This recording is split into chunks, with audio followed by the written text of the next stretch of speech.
Ros-Lehtinen for 5 minutes.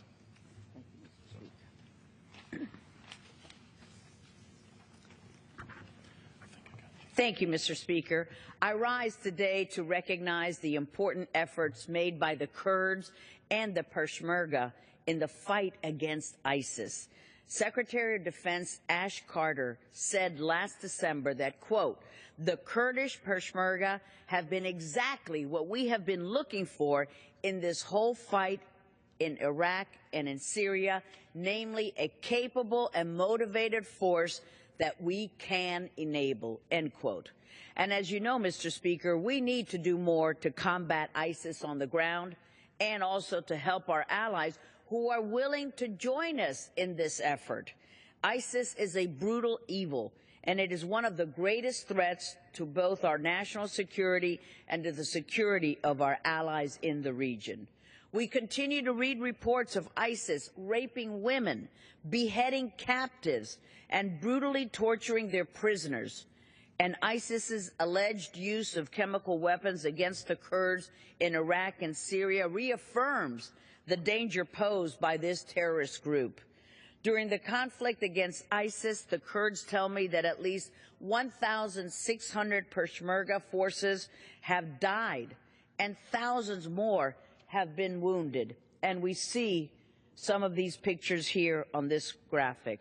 We are thankful to all of the members of the Peshmerga who are fighting to eradicate the evil of ISIS, including several all-women units who are proud to fight for their people's freedom. This is the hardships that they all endure.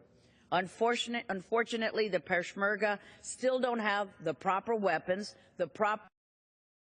most of which is over 30 years old, and they're still running low on ammunition. In fact, the Peshmerga are using captured ISIS tanks to roll through minefields, while ISIS is using American equipment that they have picked up after overturning Mosul.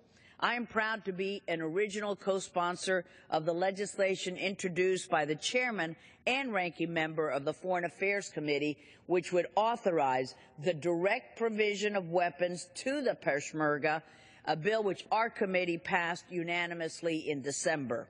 The Peshmerga have already proven to be one of the most capable forces on the battlefield, and making sure that they are strong, making sure that they're well-equipped, is crucial to defeating the ISIS threat that confronts us all.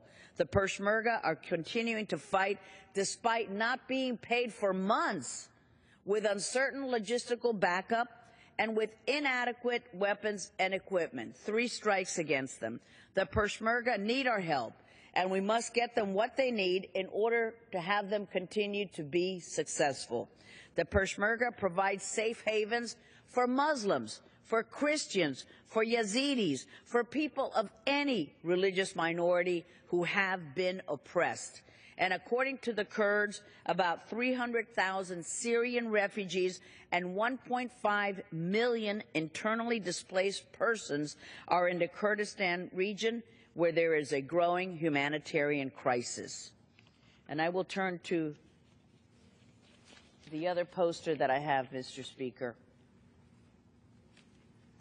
Their fighting forces, the burden of war, and the responsibility of caring for 1.8 additional people, 1.8 million additional people, push the Kurdistan region's economy to the brink of collapse.